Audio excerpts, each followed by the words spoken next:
Hello everyone. सो जैसे कि हमने लास्ट वीडियो में हमारे कुछ क्वेश्चंस किए थे प्रीवियस ईयर क्वेश्चन पेपर से, अब हम इस लेक्चर में आगे के क्वेश्चंस करेंगे। कुछ सेट ऑफ क्वेश्चंस देखेंगे प्रीवियस ईयर से, सीयूईटी के एमसी एंट्रेंस एग्जाम का जो लास्ट ईयर का पेपर था उसमें से हमने approx 6 to 7 questions last video में कर लिए थे। नाउ इन दिस वीडियो हम आगे के क्वेश्चंस करेंगे। Okay, so the very first question is from arithmetic equation. Read it. The terms 1 log of x base y, log of y base z and minus 15 log y log z base x are in AP. Based on this information, answer the following question. The common difference of the AP. हमें क्या find करना है? Common difference find करना है। हमें क्या series given है? Let me take the pen then we start. Okay, हमें क्या क्या गिवन है? टर्म्स 1 गिवन है log of y x log of z y minus 15 log of x z। अगर हम कॉमन डिफरेंस को डी लेट कर लें, let D be common difference.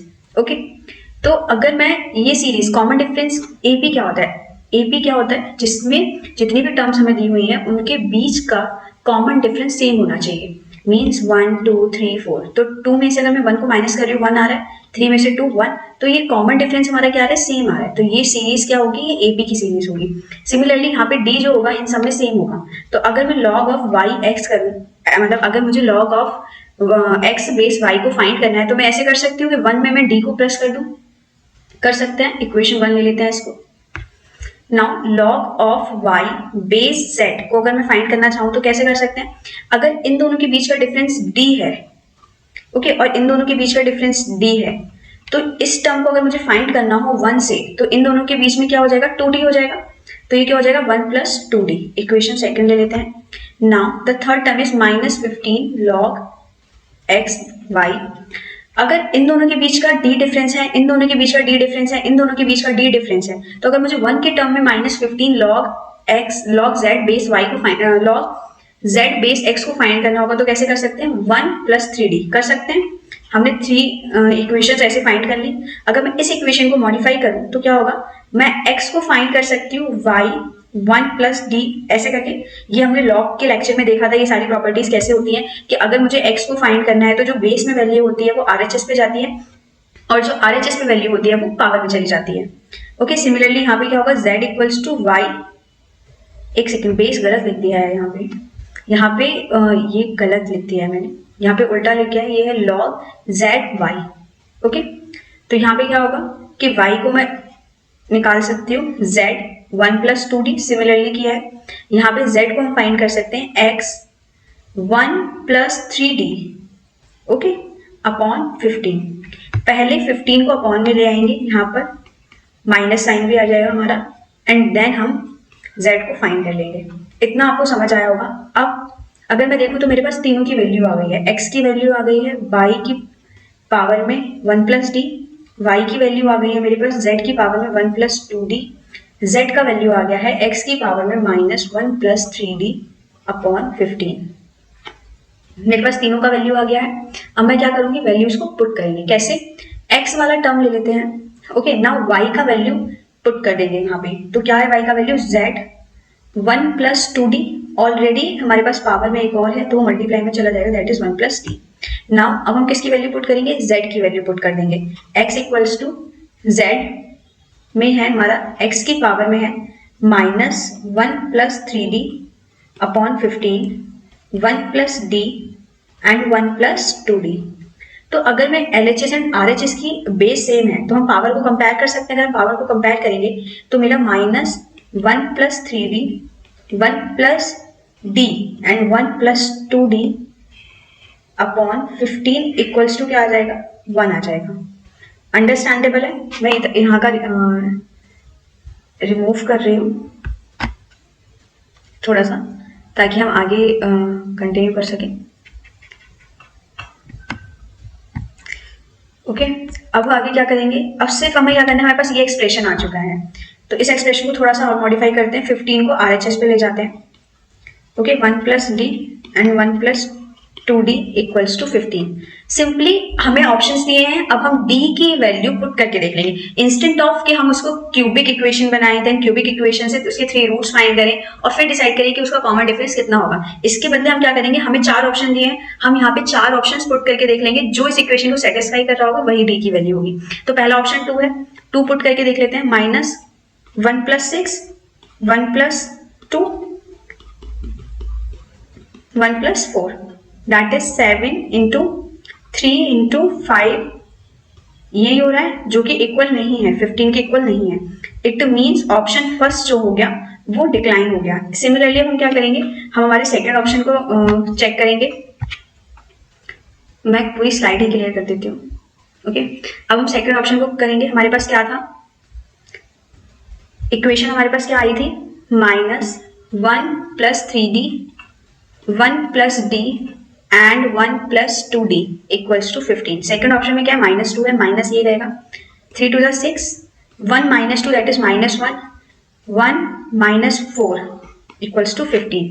That is यहाँ से -5 आएगा, ये माइनस प्लस का 5 into minus this and minus this that is 3 plus का 3 and 15 that is 15 equals to 15। It means D की वैल्यू क्या होगी, -2। डी का वैल्यू हमें आ गया। आई होप ये क्वेश्चन क्लियर हुआ होगा। कुछ नहीं किया हमने सीरीज को देखा, इन दोनों के बीच का डिफरेंस अगर डी है, इन दोनों के बीच का डिफरेंस अगर डी है और इन दोनों के बीच का डिफरेंस अगर डी है, तो हमने इन सारी इंडिविजुअल जो हमारी टर्म्स हैं उनको डी की फॉर्म में लिख लिया। मतलब log x बेस y को 1 + d, log y base z को 1 + 2d, क्योंकि ये d and this d 2d हो जाएगा। देन इस टर्म को क्या लिखेंगे, ये d एंड ये d मीन्स 1 + 3d, और ऐसे मेरे पास 3 टर्म्स आ जाएंगी और हमारी x y z 3 की वैल्यू आ जाएगी और देन हम इसे फाइंड कर लेंगे। ओके, आई होप समझ आया होगा। नेक्स्ट क्वेश्चन पे स्विच करते हैं। नाउ तो नेक्स्ट क्वेश्चन क्या है, उसी का ही एक्सटेंशन है थोड़ा। यहाँ पे वही सेम एपी दी हुई है और हमें क्या बोला है, the value of X and Y की वैल्यू पूछी है। तो पिछले क्वेश्चन से हमारे पास वैल्यू आई थी एक्स की, x इक्वल्स टू मेरे पास था y 1 + d and z equals to x - 1 + 3d upon 15 and y equals to z 1 + 2d। Okay, now x and y का मल्टीप्लाई करेंगे जब, तो z 1 + 2d into y 1 + d। Okay, now d का value put कर दीजिए, z equals to -2 करेंगे तो 2 × 2 = 4 that is -3 into y is -1। Now y का वैल्यू पुट कर देते हैं, हमारे पास क्या है, z 1 + 2d का power -1 into 1/z³। Okay, now z upon में आ जाएगा 1/z - 3 into z cancel, the answer is 1। तो आंसर इज 1। सिंपल था। x एंड y की वैल्यू हमने प्रीवियस क्वेश्चन में फाइंड की थी, सिंपली वही वैल्यू को यूज किया है। d की वैल्यू भी हमने प्रीवियस क्वेश्चन में फाइंड की थी, उस वैल्यू को यूज किया है और वैल्यू को पुट किया और सिंपल आंसर हमने फाइंड कर लिया है। नाउ यहाँ पे भी सिमिलरली क्वेश्चन होगा। हमारी y की वैल्यू क्या थी, z 1 + 2d एंड z का वैल्यू क्या था, x - 1 + 3d upon 15। Okay, multiply कर देते हैं y z इज 1 प्लस, मैं उसकी वैल्यू में पुट कर दे रही हूँ d की, x is -1 - 3 × 6 upon 15। Okay, that is z की वैल्यू आ गई -3 एंड x की वैल्यू आ गई plus that is 5/15। 5 × 3 = 15 that is 1/z³ x³।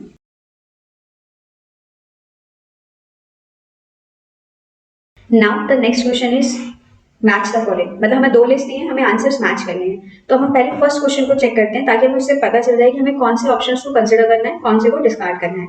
तो पहले फर्स्ट जो ऑप्शन ए है, ए को करके देखेंगे। That is log base 4 log base 3 81 को ब्रेक कर लेंगे 3 की फॉर्म में। ओके, 3 के फैक्टर्स में ब्रेक करेंगे। हम क्या करेंगे, 3 के फैक्टर्स में से ब्रेक कर लेंगे। 3 × 2 = 6 3 7 = 3 9 = 3 1 = 3 3 = ओके, तो मीन्स हमारे पास क्या आ गया, 3 की पावर 4 आ गया। log base 4 log base 3 and 3 की पावर 4। अब ये पावर जो होगी वो आगे चली जाएगी। ये प्रॉपर्टी हमने पढ़ी थी लॉग वाले चैप्टर में, 4 × 1 जिसका बेस सेम होगा एंड डिजिट सेम होगी, उसकी वैल्यू 1 हो जाती है और यहाँ पे भी वैल्यू 1। इट मीन्स ए का जो है थर्ड ऑप्शन होगा।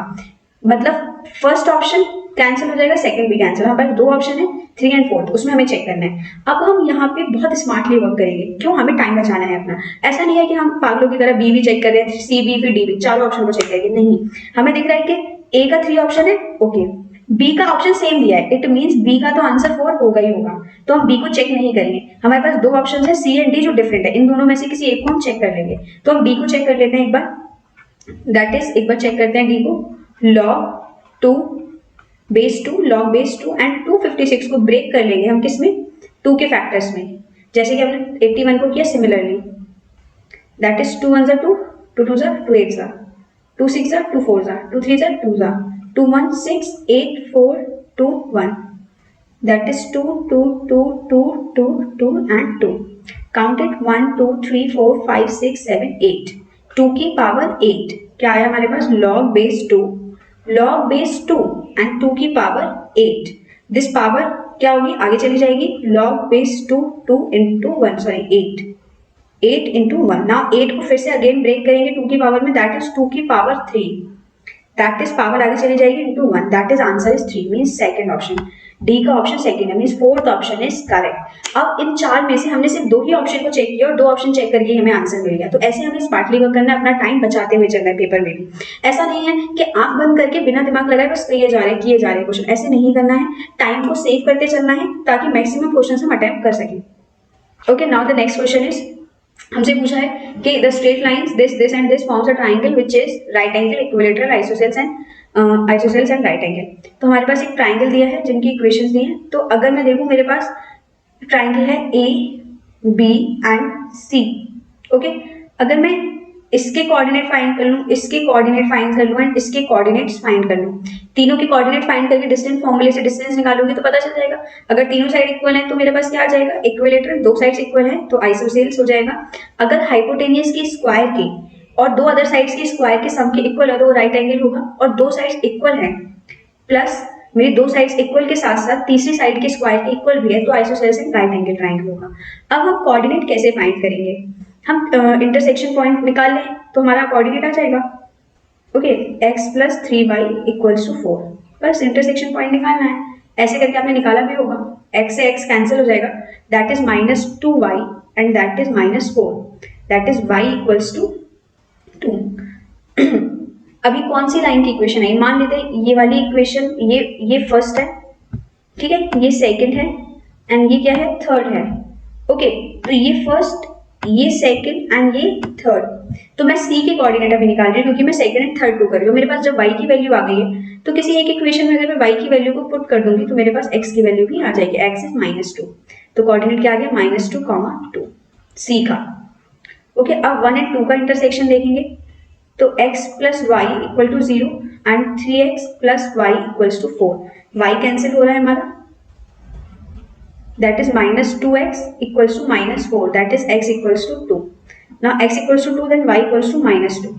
तो मेरे पास कौन सा कोऑर्डिनेट आ गया, ये 1 एंड 2 का, मींस a का कोऑर्डिनेट आया 2, -2, c आ गया a आ गया, सॉरी। नाउ 1 एंड थर्ड का करेंगे intersection, x plus Y equal to 0, x plus 3y equals to 4, sorry 1 and third का ही तो किया था ना, अभी 1 एंड थर्ड का किया था, इट मींस ये हमारा b कोऑर्डिनेट फाइंड हुआ है, it is b coordinate.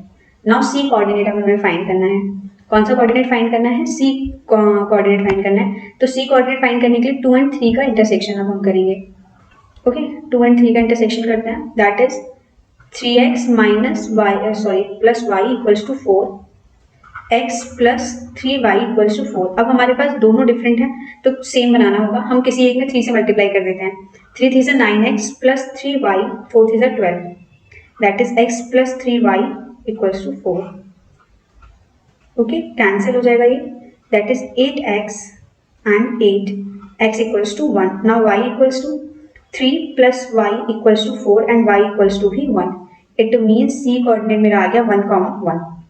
Now मैं दोबारा से एक ट्राइंगल बना रही हूँ जिसमें कोऑर्डिनेट ठीक से लिख लेंगे। तो a के कोऑर्डिनेट आए मेरे 2, -2, b के कोऑर्डिनेट आए मेरे -2, 2 एंड c के कोऑर्डिनेट है 1, 1। अब हम डिस्टेंस फॉर्मूले से तीनों का डिस्टेंस निकाल लेते हैं, दैट इज 2 - 2 माइनस प्लस हो जाएगा, दैट इज 4, 4 4 जा 16 प्लस -2 दैट इज 4, 4 4 जा 16 that is 32. Now the third, वैसे में साफ दिख रहा है ये वाली जो आएगी वो ये दोनों सेम आएंगी, तो एक बार फिर भी हम फाइंड कर लेते हैं इनको. अंडर रूट 2 - 1 दैट इज 1 का square, -2 - 3 3 9 that is 10, and next भी हमारी 10 रूट 10 ही आएगी, तो 32 इक्वल्स टू 20 लिखा जाएगा. अब दो तो मेरी सेम आ गई है, इट मीन्स ये आइसोसेल्स ट्राइंगल तो है, बट अभी हमें ये भी चेक करना पड़ेगा कहीं ये आइसोसेल्स और राइट ट्राइंगल तो नहीं है. राइट ट्राइंगल हम कैसे फाइंड करेंगे? राइट ट्राइंगल हम ऐसे फाइंड करेंगे कि ऐसा नहीं होना चाहिए कि जो पाइथागोरस थ्योरम है वो नहीं लगनी चाहिए, मतलब थर्ड किसी भी एक साइड का सम, एक साइड के स्क्वायर जो है वो अदर दो साइड्स के स्क्वायर के सम के इक्वल नहीं होनी चाहिए. तो 32 के स्क्वायर में रूट 32 का स्क्वायर इज 32, ऊपर लिख रही हूं मैं, that is 32 equals to 10 plus 10, that is 32 not equals to 20. It means it is only isosceles triangle. Hope समझ आया होगा आपको. डिस्टेंस फॉर्मूला वाला आपको एक बार यहाँ लिख के दिखा देती हूँ मैं, मे बी नीचे हाइड हो गया होगा वो. दैट इज 16 2, फॉर्मूला क्या होता है मेरा डिस्टेंस फॉर्मूले का? x2 माइनस x1 का whole square plus y2 minus y1 का होल स्क्वायर. तो वही चीज हमने किया है यहाँ पे. x2 इज 2 माइनस मतलब माइनस माइनस प्लस हो जाएगा, 2 प्लस 2 इज 4, 4 का स्क्वायर इज 16 प्लस 4 का square is 16 that is root 32. Similarly हमने अदर टू साइड्स भी फाइंड किए और वो दोनों साइड्स हमारी क्या आ गई है? इक्वल आ गई है. So it is an isosceles triangle. Okay, now the next formula is the next question is from permutation and combination. 4 Indians, 3 Americans and 2 Britishers are to be arranged around a round table. Around a round table is like ये round table है, तो round table पे मेरे arrangement हुए हैं. तो round table का arrangement find करने के लिए मेरे पास फॉर्मूला होता है फैक्टोरियल. जितने भी नंबर ऑफ पार्टिसिपेंट्स बैठे हैं उसमें से हम 1 माइनस कर देते हैं, that is the number of arrangements. Okay, तो हमसे क्या पूछ रहा है? The number of ways of arranging them. तो सिंपल फॉर्मूला आपको पुट करना है. टोटल पार्टिसिपेंट्स कितने हो गए? 4 Indians, 3 Americans and 2 Britishers, that is total is 7 8 9 participants हो गए. एंड फॉर्मूला क्या होता है? टोटल में से 1 minus, that is 9 minus 1 and that is 8 factorial. तो answer is third. It is simple enough. Okay, simple formula होता है, फॉर्मूला बेस्ड क्वेश्चन था ये. Now the next question is the number of ways arranging them so that the 2 Britishers should never come together is. अगर मैं Britishers को हटा दूं तो मेरे पास टोटल कितने पार्टिसिपेंट्स बचेंगे? That is 7 participants. अगर मैं 7 पार्टिसिपेंट्स को अरेंज करना चाहूँ around a round table, that is factorial 6, और जो बचे हुए 2 ब्रिटिशर्स हैं उनको उन 6 पार्टिसिपेंट्स के बीच में अरेंज करना चाहती हूँ ताकि 2 ब्रिटिशर्स साथ में नहीं बैठी. तो इट मीन्स क्या होगा कि यहाँ पे जैसे अगर मैं एक राउंड टेबल बनाते हैं, मान लो यहाँ पे मेरे लोग बैठे हैं 2 ब्रिटिशर्स, 1 2 3 4 5 6, ये सारे मेरे वो सारे लोग हैं जो कि ब्रिटिशर्स नहीं हैं. तो मेरे पास ब्रिटिशर्स कैसे बैठेंगे? या तो एक ब्रिटिशर यहाँ बैठ जाए और एक यहाँ. अगर ये अरेंजमेंट भी नहीं हो सकता है तो एक यहाँ और एक यहाँ. अगर ये अरेंजमेंट भी नहीं है तो एक यहाँ एक यहाँ, ऐसे करके ऐसे ही बैठेंगे, ऐसे ही बैठेंगे. तो हम इस अरेंजमेंट को कैसे फाइंड करेंगे? मेरे पास कितने ऑप्शंस बचे? मेरे पास 6 लोग बैठे हैं, तो 6 में से हम उनको कितने तरीके में अरेंज कर सकते हैं? 6 में से 2 को मेरे को अरेंज करना है. तो मेरे पास कितने अब इस तरीके से मैं 2 लोगों को 2 ब्रिटिशर्स को अरेंज कर सकती हूँ. और फैक्टोरियल 6 लोग पार्टिसिपेंट्स मेरे पहले से अरेंज हो गए हैं. 6p2 क्यों किया है? ये अरेंजमेंट मैंने यहाँ पे आपको अच्छे से समझाया है कि 6 पार्टिसिपेंट्स मेरे 7 पार्टिसिपेंट्स अराउंड अ राउंड टेबल अगर बैठे हैं तो 6 प्लेसेस उनके बीच में वैकेंट होंगी. उन 6 प्लेसेस में से मैं 2 के पेयर्स में बैठा सकती हूँ, इसलिए मैंने 6p2 लगाया है. और जो मेरे 7 पर्सन थे उनको मैं फैक्टोरियल 6 तरीके से अरेंज कर सकती हूँ. यहाँ पे मैंने राउंड टेबल वाला फॉर्मूला पुट किया है. तो answer is 4. Fourth answer is correct. Hope ये आपको समझ आया होगा कि मैंने 6p2 इंटू फैक्टोरियल 6 कैसे किया है. ठीक है, next is the number of ways of arranging them so that the 3 American should set together. देखो इन क्वेश्चंस को करने का सबसे अच्छा तरीका होता है कि 3 मतलब अगर मैं लोकल लैंग्वेज में बोलूँ तो मैं 3 लोगों को साथ बिठाने, तो 3 लोगों को एक रस्सी से बांध दो. हमने 3 लोगों को एक साथ रस्सी में बांध दिया. अब मेरे पास टोटल कितने लोग हो गए? 4 लोग मेरे पास पहले से थे इंडियंस, 4 इंडियंस थे। ओके, मैंने जो 3 लोग थे उनको मैंने रस्सी से बांध दिया और 2 ब्रिटिशर्स और है मेरे पास। तो एक तो ये रस्सी से बांधी हुई पूरी मतलब एक पैकेज हो गया, एंड 4 ये एंड 2 ये, तो क्या हो गया 4 5 6 एंड 1 7। तो 7 लोग तो ये हो गए मेरे पास। ओके, नाउ ये 3 लोग जो है वो मेरे कैसे अरेंज हो सकते हैं? 3 लोग आपस में तो अपनी पोजीशन चेंज कर सकते हैं ना, तो 3 लोग को अरेंज करने के लिए मेरे पास क्या हो जाएगा factorial 3। The number of ways of arranging them so that the 3 Americans should sit together. Around the round table की बात हो रही है, तो यहाँ पे जो मैंने 7 लोग बिठाए हैं उसमें से मेरे पास 1 माइनस हो जाएगा, that is factorial 6 into factorial 3. The answer is 2. समझ आया? मैंने 3 लोगों को आपस में बांध दिया रस्सी में और उन्हें एक बैग में डाल दिया है। नाउ अब मुझे 4 इंडियंस और एक बैग एंड 2 ब्रिटिशर्स को अरेंज करना है, तो मेरे पास टोटल 7 पार्टिसिपेंट्स हो गए। अब मुझे राउंड टेबल पर अरेंज करना है, तो राउंड टेबल का फॉर्मूला होता है total participants minus 1, that is factorial 6। और जो 3 लोगों को मैंने पैकेट में बांधा है वो पैकेट के अंदर ही आपस में अपनी पोजीशन एक दूसरे से चेंज कर सकते हैं, दैट मीन्स इनटू फैक्टोरियल 3। तो आंसर क्या हो जाएगा factorial 6 into factorial 3। So the next question is from probability. So read करते हैं इस क्वेश्चन को। Given 3 identical boxes, मतलब हमें 3 boxes दिए हुए हैं B1, B2 and B3. Each containing 2 balls. Okay, B1 contains 2 golden balls. Okay, B2 contains 2 silver balls. Okay, and B3 contains 1 golden and 1 silver ball. हमें क्या फाइंड करना है? Conditional probability that the golden ball is drawn from B1, B2 and B3 respectively. तो क्या करना है? Probability find करनी है कि हमें गोल्डन बॉल अचीव किए हैं हमने, वो B1 बॉक्स से है। कंडीशनल प्रोबेबिलिटी का मतलब क्या होता है?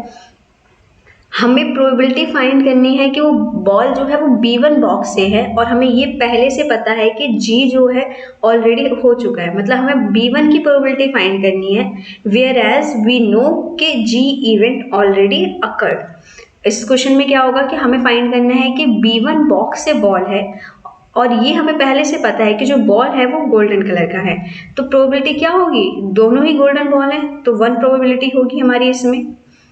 अगर मैं सेकंड का देखूं कि बॉल B2 से है, तो देखा जाए उसमें एक भी बॉल गोल्डन की नहीं है, इट मीन्स उसकी प्रोबेबिलिटी 0 है, उसमें से बॉल हो ही नहीं सकती। इसमें पूरी प्रोबेबिलिटी है कि गोल्डन ही बॉल हो सकती है, क्योंकि उसमें कोई और बॉल है ही नहीं, सिर्फ गोल्डन बॉल है। नाउ सेकंड में सिर्फ सिल्वर बॉल है, तो सिल्वर में से प्रोबेबिलिटी हो ही नहीं सकती क्योंकि उसमें गोल्डन बॉल है ही नहीं, तो 0 प्रोबेबिलिटी है। थर्ड में क्या है? प्रोबेबिलिटी हाफ हाफ है, या तो गोल्डन बॉल हो सकती है या फिर सिल्वर हो सकती है, क्योंकि दोनों इक्वल नंबर ऑफ बॉल्स हैं। तो मेरे पास आंसर क्या आ जाएगा? थर्ड आ जाएगा, 1 0 and 1/3। So the next question is match the following. जैसे हमने प्रीवियस क्वेश्चन किया था वैसे ही करेंगे, पहले फर्स्ट पॉइंट करेंगे, फर्स्ट पॉइंट को फाइंड करेंगे, that is 1 minus omega, 1 minus omega square, 1 minus omega 4 and 1 minus omega 8 equal to बताना है हमें। तो कुछ प्रॉपर्टीज पहले ओमेगा की देख लेते हैं। ओमेगा क्यूब का वैल्यू 1 होता है, 1 plus omega square equal to 0 होता है। इन 2 प्रॉपर्टीज को हम इसमें यूज करेंगे। अब देखो 1 माइनस ओमेगा, ठीक है, 1 माइनस ओमेगा स्क्वायर भी ठीक है। अब यहाँ पे मैं इसको ब्रेक कर रही हूँ ओमेगा क्यूब डॉट ओमेगा में, 1 minus omega cube that is 3 to the 6 and omega square, understandable। now 1 minus omega and यहाँ पे इसका वैल्यू 1 हो जाएगा, तो ये भी 1 माइनस ओमेगा हो जाएगा, तो that is square, 1 minus omega square. अगर इस टर्म को देखें तो ये टर्म पूरी 1 हो जाएगी, तो यहाँ पे भी 1 minus omega square, that is square. Okay, now 1 minus omega का square and 1 minus omega square का स्क्वायर ओपन कर लेंगे, 1 plus omega square minus 2 omega sorry 1 plus omega square का square minus 2 omega square. Okay, यहाँ पे लिख रही हूँ। नाउ 1 प्लस ओमेगा स्क्वायर की वैल्यू अगर मैं यहाँ से फाइंड करूँ, that will become minus omega, that is minus omega minus 2 omega. Okay, similarly अगर मैं 1 माइनस यहाँ पे इसको ब्रेक कर सकते हैं, ये ओमेगा 4 होगा, तो that will become 1 minus 1 plus omega, omega cube dot omega में हम इसे ब्रेक कर देंगे। तो 1 प्लस ओमेगा का वैल्यू हो जाएगा 1 minus omega square minus 2 omega square. It become minus 3 omega into minus 3 omega square plus minus minus plus 3 3 ज़ा 9 omega cube that is 9 into 1 that is 9। तो फर्स्ट का आंसर 9 होगा। यहाँ पे ऑप्शन तो कुछ मैच ही नहीं कर रहा है, क्या गड़बड़ किया हमने। अच्छा सॉरी 1/9 भी है स्टार्टिंग में, नोटिस करो। तो 1/9 अपॉन में 9 आ जाएगा दैट इज 1। तो सेकंड ऑप्शन इज करेक्ट। तो फर्स्ट का सेकंड करेक्ट है। इट मीन्स हमारे पास दो ही ऑप्शन बचे, फर्स्ट एंड सेकंड। थर्ड नहीं हो सकता एंड फोर्थ भी नहीं हो सकता। थर्ड ऑप्शन सेम है तो थर्ड को चेक नहीं करेंगे, सी को चेक करेंगे। अब हम सी ऑप्शन को हम चेक करते हैं, एक बार स्क्रीन क्लियर करते हैं और सी ऑप्शन को चेक कर। वैसे डी ऑप्शन हमें दिख रहा है कि डी का वैल्यू जो होगा वो 0 होगा, डायरेक्टली 0 होगा, हमें फोर्थ चेक करने की नीड ही नहीं पड़ेगी। तो डी का क्या होगा 0 होगा, मतलब D equals to 1। It means क्या होगा, second option is correct. Second option is correct. मैंने आपको बताया था कि 1 plus omega square plus omega equal to 0 होता है। ओके